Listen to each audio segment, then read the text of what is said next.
बहुत हो गए समोसे और बहुत हो गए पकोड़े। आज तो मैं बनाऊँगी बहुत ही क्रिस्पी कचौरी, जिसको सभी बहुत शौक से खाते हैं, ख़ास तौर पे रमज़ान में। और ये बाज़ार से बहुत महँगी हो गई है और बहुत ही महँगी बिक भी रही है। तो इसलिए मैंने सोचा क्यों ना इसको घर में बनाया जाए। अस्सलाम वालेकुम, मैं हूँ उज़मा और आप देख रहे हैं मेरा YouTube channel tasty recipe by Uzma.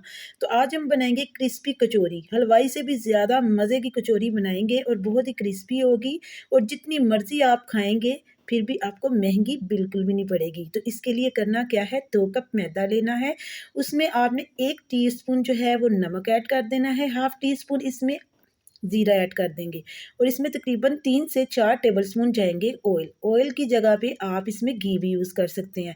तो मेरे पास घी नहीं था, घी ज़्यादा बेहतर होता है, लेकिन मैंने इसमें ऑयल ही शामिल कर दिया। इसको आप अपने हाथों की मदद से अच्छी तरह से मिक्स करें और थोड़ा-थोड़ा करके पानी ऐड करें। पानी हमने इसलिए थोड़ा-थोड़ा करके ऐड करना है ताकि ये ज़्यादा लूज़ ना हो जाए। इसको हम सख्त गूँदेंगे। सख्त गूँदेंगे तभी तो कचौरियाँ जो है ये क्रिस्पी तैयार होंगी और इसको फ्राई भी आपने लो आँच पे करना है। ये मैंने आपको अभी बता दिया है। तो इसको तकरीबन 5 से 7 मिनट तक के लिए आपने इसको गूँध देना है और आपने इसको बाद में आधे घंटे के लिए रेस्ट दे देनी है। ढक के रख देना है, थोड़ा-सा इसके ऊपर ऑयल लगा देना है। तो जी, इधर आ जाएँ, अब हम इसकी फिलिंग तैयार कर लेते हैं। फिलिंग तैयार करने के लिए हमें सबसे पहले चाहिए एक पैन, उसमें मैं लूँगी 3 से 4 टेबलस्पून कुकिंग ऑयल। आप चाहें तो आप घी भी इस्तेमाल कर सकते हैं। तो इसमें मैंने डाला है 1 टेबलस्पून अदरक और लहसुन का पेस्ट। इसको आपने हल्की आँच पे रख के हल्का-सा गोल्डन कर लेना है, इसको आपने जलाना बिल्कुल भी नहीं है। और इधर मैं ले रही हूँ बीफ का कीमा। कीमा जो है ये इधर मैंने 1 पाव लिया था, क्योंकि मैंने इतनी ज़्यादा कचौरियाँ नहीं बनानी थी। अगर आपने ज़्यादा बनानी हो तो आप इसकी जो तादाद है वो ज़्यादा भी कर सकते हैं। तो इधर मेरे पास है 1 पाव कीमा। इसको मैं अच्छी तरह से भून लूँगी सिर्फ़ ऑयल में। और देखिए, मैंने पानी तो इसमें ऐड किया भी नहीं और इसमें मैं ऐड करूँगी थोड़ा-सा नमक। आपने हस्बे ज़ायक़ा डालना है, क्योंकि हमने डो में भी नमक डाला हुआ है। अब इसमें जाएगी रेड चिली पाउडर, वो हो जाएगा इसमें हाफ़ टेबल स्पून और इसको अच्छी तरह से मिक्स करेंगे। मसाले जो हैं वो इसमें आप अपनी मर्ज़ी के ऐड कर सकते हैं। अगर तो आपने इसको चटपटा बनाना है तो आप इसमें चाट मसाला भी ऐड कर सकते हैं, तिक्का मसाला भी ऐड कर सकते हैं, लेकिन मैंने नहीं किया है। मैंने इसमें थोड़ी-सी हल्दी और खुशक धनिया का पाउडर ऐड किया है। हल्दी जो है वो मैंने इसमें 1 चुटकी ऐड की है और खुशक धनिया का पाउडर जो है वो मैंने इसमें हाफ़ टी स्पून ऐड किया है। ज़्यादा मसाले इसमें मैंने ऐड नहीं किए। अब इसको आपने अच्छी तरह से मिक्स करना है, यानी कि आपने इसकी अच्छी तरह से 3 से 4 मिनट तक के लिए भुनाई करनी है। और अब इसमें जाएँगी हरी मिर्चें, तकरीबन 1 टेबलस्पून है, ये डाल के भी आपने इसको अच्छी तरह से भून लेना है। आप इसको जितना अच्छा भूनेंगे उतना ही ये लज़ीज़ कीमा तैयार होगा। तो इसमें थोड़ा-सा पानी ऐड करेंगे, तकरीबन हाफ़ कप जो है वो मैंने इसमें पानी ऐड कर दिया है। और 10 मिनट के लिए हम इसको लो फ्लेम पे पकाएँगे। और ये जो कीमा था ये मशीन का किया हुआ था, ये बारीक था, इसलिए ये जल्दी पक गया है। तो जनाब, अगर आपको मेरी ये वीडियो पसंद आ रही है तो वीडियो को लाइक कर दें और चैनल को सब्सक्राइब कर दें। ये आपकी तरफ से एक प्यार होगा, एक मोहब्बत होगी। तो अब इसमें मैंने ऐड किया है 1 प्याली चॉप किया हुआ प्याज। इसको भी आप जल्दी से बस डाल के अच्छी तरह से भून लें। तो देखिए, सिर्फ 3 से 4 मिनट लगेंगे इसकी बुनाई करने के लिए और हमारी फिलिंग जो है ये रेडी हो जाएगी। लेकिन अभी भी आपने वीडियो को स्किप बिल्कुल भी नहीं करना, अभी भी कुछ स्टेप बाकी हैं। अगर वो रह गए तो आपकी जो कचौरी है ये बाज़ार जैसी बिल्कुल भी नहीं बनेगी। अब इसमें डालेंगे हरा धनिया, हाफ़ प्याली इसमें ऐड कर देंगे और बारीक कटा होना चाहिए। ये सिर्फ़ लास्ट पे हमने डालना है, पहले नहीं डालना। और आपने इसको चूल्हे को कर देना है बंद और फिलिंग को आपने ठंडे होने के लिए रख देना है।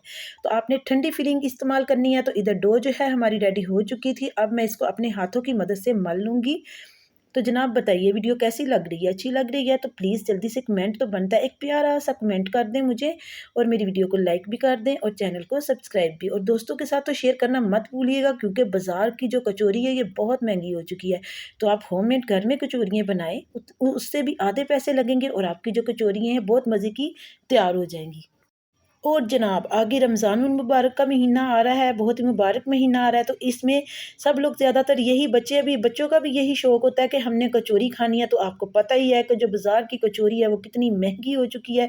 तो आप घर में कचौरी बनाएँ, साफ़-सुथरी बनाएँ और इसके खाने से आपका पेट भी नहीं ख़राब होगा और आप तंदुरुस्त भी रहेंगे। तो देखें, मैंने डो को अच्छी तरह से बेल लिया। पहले मैंने उसके पेड़े बना लिए थे 3 और अब मैंने उसमें से एक पेड़ा लिया और इसको अच्छी तरह से बेल लिया। तो देखें आपको मेरी जो मेहनत है ये पसंद आ रही है या नहीं आ रही, ये आपने मुझे ज़रूर कमेंट में बताना है, क्योंकि आपके जो कमेंट्स हैं ये मुझे बहुत कम मिलते हैं। तो आप मुझे सपोर्ट कीजिए, मेरे चैनल को सब्सक्राइब कीजिए। तो देखिए मैंने ऑयल जो है ये ब्रश से पूरी पूरी जो रोटी बेली है इसके ऊपर लगा दिया है।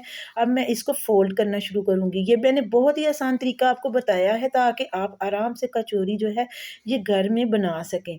तो बिल्कुल ही आसानी से मैंने इसको बेल के इसको फ़ोल्ड कर दिया। ये देखिए रोल कर लिया। अब इसको रोल करने के बाद इसकी कटिंग करेंगे और इसके पेड़े बनाएँगे। तो मैं इसकी लेयर आपको चेक करवाती हूँ। देखें कितनी प्यारी लेयर आई है।